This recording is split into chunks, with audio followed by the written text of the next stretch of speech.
हमने last example में देखा था कि कैसे कैलकुलेट करते हैं पावर और रिएक्टिव पावर जनरेट हुई या एब्जॉर्ब हुई, मतलब कि कैसे डिटरमाइन करते हैं कि एब्जॉर्ब हुई या जनरेट हुई according to our sign convention. मान लीजिए हम पैसिव साइन कन्वेंशन ले रहे हैं और कैलकुलेटेड वैल्यू नेगेटिव आ गई, मतलब वो जनरेट कर रहा है, कंज्यूम नहीं कर रहा। सिमिलरली अगर हम एक्टिव साइन कन्वेंशन ले रहे हैं तो अगर वो पावर जो भी कैलकुलेटेड वैल्यू वो नेगेटिव आई, इसका मतलब जनरेट नहीं कर रहा, कंज्यूम कर रहा है। ये हमने लास्ट एग्जांपल में देखा। अब ये एग्जांपल जो मैंने सामने लिखा हुआ है ये पावर फैक्टर करेक्शन से रिलेटेड है, वो हम अभी देखेंगे कैसे इंप्रूव होता है। क्वेश्चन है कि एक सिंगल फेज सोर्स है, एसी सोर्स है, जो 100 किलोवाट पावर लोड वो दे रहा है और पावर फैक्टर 0.8 लैगिंग है सोर्स का। अब हमें कैलकुलेट करना है रिएक्टिव पावर। एक मैं मान लो कैपेसिटर उसके लगा दो लोड के पैरेलल में, तो कितनी रिएक्टिव पावर वो कैपेसिटर को देनी पड़ेगी ताकि जो पावर फैक्टर है वो 0.95 हो जाए,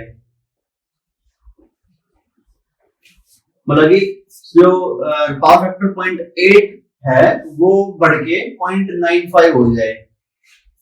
और मैंने अज्यूम करना है कि सोर्स वोल्टेज कांस्टेंट है और बीच में कोई भी अगर लाइन है जोड़ने के लिए, ट्रांसमिशन लाइन है, उसकी इंपीडेंस हमने नेगलेक्ट करनी है। ये जो दो अजम्पशन है वो इससे रिलेटेड है कि सोर्स वोल्टेज यूजुअली इंक्रीज हो जाती है अगर हम कैपेसिटर जोड़ते हैं, अगर उसमें कोई वोल्टेज कंट्रोल डिवाइस नहीं लगाई है तो हमने, इसलिए मैंने एक अजम्पशन ये लिया है कि कोई वोल्टेज कंट्रोल डिवाइस उसमें लगी हुई है, वोल्टेज चेंज नहीं होगी। साथ में लाइन इंपीडेंस निगलेक्ट करने का फायदा ये है कि न्यूमेरिकल थोड़ा इजी हो जाएगा सोल्व करने में और वोल्टेज रेगुलेशन वगैरह हमें जरूरत नहीं पड़ेगी देखने के लिए। कुछ वैल्यूज मैथमेटिकली दे रखी ताकि हमें न्यूमेरिकल सोल्व करने में कोई दिक्कत ना आए। तो हम स्टार्ट करते हैं। पहले हम सब कोई भी न्यूमेरिकल सोल्व करते हैं उससे पहले हमें उसका एक रफ सर्किट डायग्राम बना के देख लेना चाहिए, तो वो हम पहले बनाते हैं। मैं एक सिंगल फेज सोर्स दिखा दूंगा,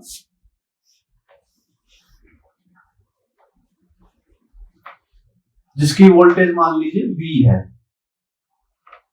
और ये लाइन है, ये एक लोड है, लोड में एक एक्टिव पार्ट के लिए रेजिस्टेंस दिखा दी मैंने, दूसरा रिएक्टिव पार्ट के लिए इंडक्टेंस दिखा दी, क्योंकि करंट जो है लैगिंग है, ठीक है।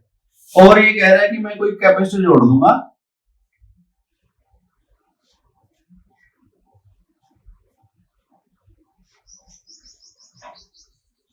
जो कि कुछ करंट डिलीवर करेगा ताकि पावर फैक्टर जो है वो इंप्रूव हो जाए, 0.8 से 0.95 हो जाए। तो ये मेरा सर्किट डायग्राम है, ये मान लीजिए कैपेसिटर C है, ठीक है, ये X है। हमें दे क्या रखा है पहले मैं वो देखता हूं। मुझे दे रखा है P जो डिलीवर हो रखी है 100 kilowatt at 0.8 power factor lagging. ऐसे क्वेश्चन को सोल्व करने के लिए सबसे पहले हमें पावर फैक्टर जो हमने पावर ट्रायंगल पढ़ी थी वो बना लेनी चाहिए, क्योंकि हमें दो चीज दे रखी है P और पावर फैक्टर, तो Q भी निकल जाएगी, एपरेंट पावर भी निकल जाएगी। तो मैं ये बना लेता हूं ट्रायंगल।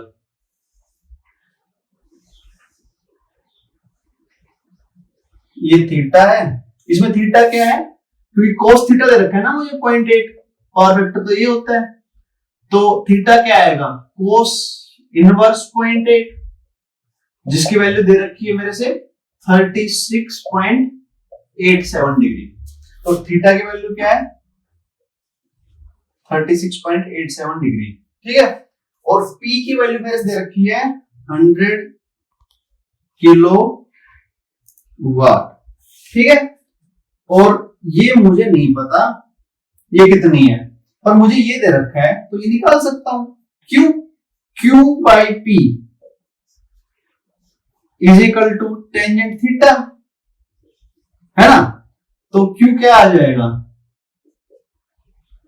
P टेंजेंट थीटा, ये क्या आ जाएगा 100 इंटू टेंजेंट थीटा की वैल्यू मैंने ये 36.87 है, ये 0.75 ले ली, तो क्या आ जाएगी 75 kilo volt ampere reactive.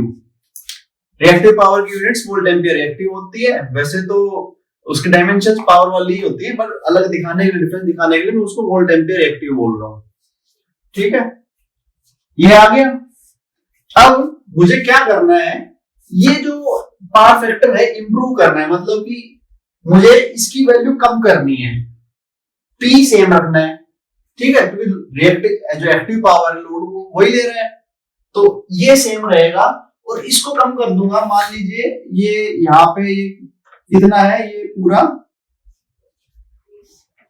Initial Q1 है जो मैंने ये निकालना है। ठीक है, अब ये मान लीजिए मैं यहां पे आ गया उसको इंप्रूव करके Q2। ठीक है, तो नया पावर फैक्टर सिर्फ ये बचेगा, और ये कितना बचेगा सबको पता है, ये थीटा कितना पूछ रखा है, 0.95 होना चाहिए कोस थीटा। तो कोस थीटा नया कोस थीटा न्यू क्या है, 0.95 होना चाहिए। तो थीटा न्यू क्या आ जाएगा, कोस इनवर्स 0.95, जिसकी वैल्यू मुझे दे रखी है 18.19 डिग्री, लगभग 50% हो जाएगा। अब ये देखिए, तो इसका 50% कर दिया मैंने, 18.19 डिग्री। ठीक है, और ये Q2 आ गई। अब नई Q2 क्या है, Q2 by P is equal to tangent theta new. ठीक है, तो Q2 क्या आ गई, P tangent theta new is equal to 100, और टेंजेंट थीटा न्यू कहां से आया, 0.3287।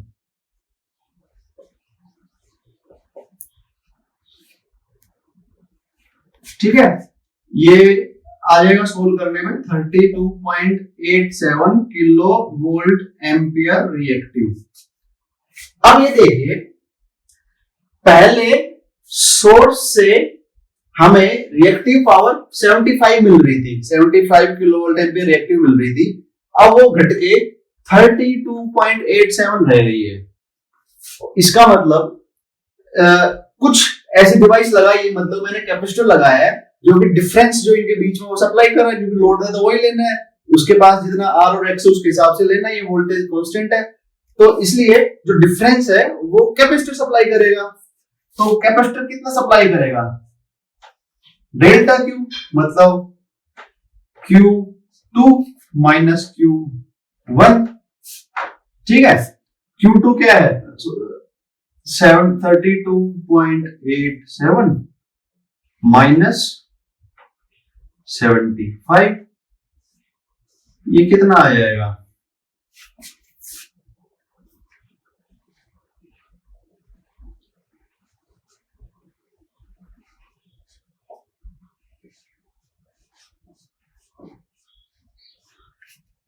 है ना।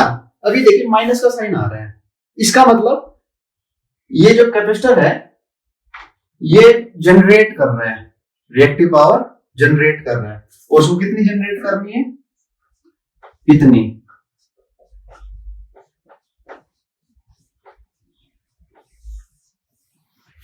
ठीक है, तो हम इस तरीके से क्वेश्चन सोल्व करते हैं।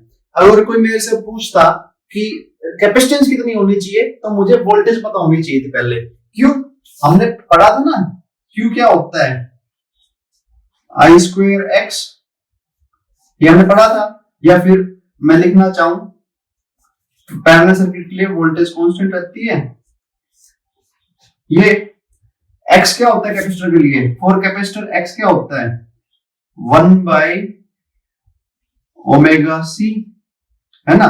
तो अगर मुझे V पता है, ओमेगा ऑलरेडी पता होती सर्किट में, तो C निकाल सकता हूं, ये निकल जाती, कैपेसिटेंस निकल जाती कितना चाहिए, अगर मुझे V दे रखा होता तो।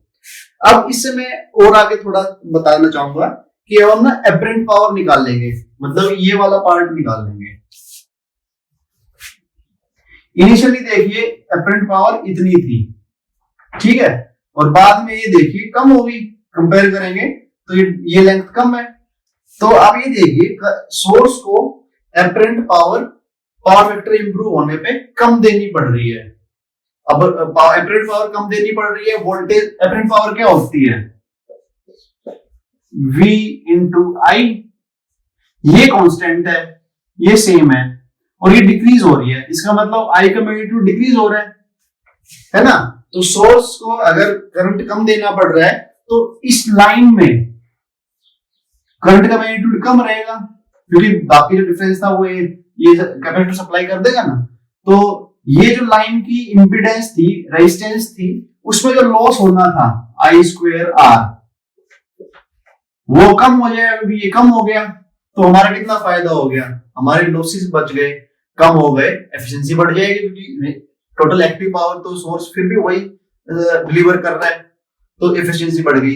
दूसरा, आप एक और चीज देखते हैं, अगर मान लेते हैं अगर R प्लस JX की कोई इंपीडेंस थी तो इसका कुछ वोल्टेज ड्रॉप भी होता इस करंट की वजह से, और वोल्टेज ड्रॉप भी कम हो गया, तो हमारी वोल्टेज जब रेगुलेशन है, मतलब वोल्टेज जैसे इसने 1 वोल्ट जनरेट की तो लगभग 1 वोल्ट ही लगभग पहुंच जाएगी, क्योंकि वो इंप्रूव हो गया है, वोल्टेज ड्रॉप हो ही नहीं रास्ते में या कम हो गया है, तो हमारे वोल्टेज रेगुलेशन में इंप्रूव हो गया।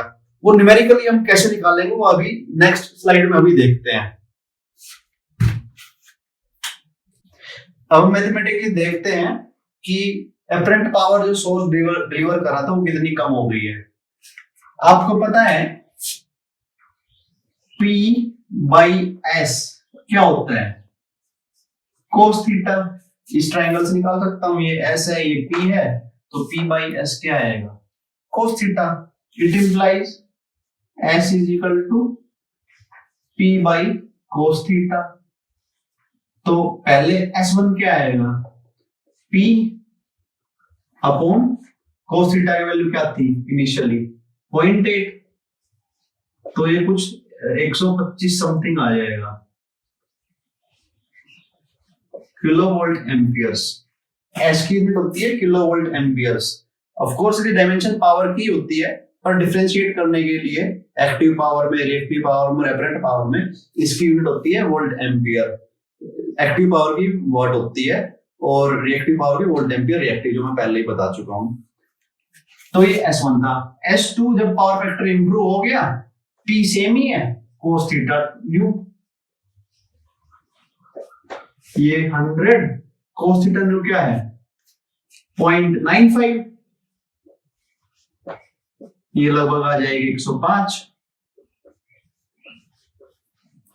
Kilovolt ampere. तो आप ये देखिए पूरी 20 वोल्ट एम्पियर सोर्स कम डिलीवर करेगा और एक्टिव पावर उतनी डिलीवर करेगा, तो सोर्स की एफिशिएंसी बढ़ जाएगी, उस पर लोडिंग भी कम हो जाएगी और ओवर हीटिंग वगैरह जो उसके अंदर होनी थी वो नहीं होगी। तो कितना फायदा हो गया आपको लोड का पावर फैक्टर इंप्रूव करने पे। और वो हमने कैसे किया, हमने नॉर्मल कैपेसिटर उसके पैरेलल लोड के पैरेलल में कनेक्ट कर दिया। This is how we improve power factor. 3 phase में भी हम ऐसे सर्किट्स में एक बार सोल्व करेंगे, क्योंकि यूजुअली गेट में जो क्वेश्चन आता है वो 3 फेज का आ जाता है, बट वो पर यूनिट बेस पे सोल्व करके, पर फेज बेसिस पे सोल्व करके हम इजीली सोल्व भी कर सकते हैं। सिमिलर सिंगल फेज सर्किट बनेगा और वो सोल्व हो जाएगा।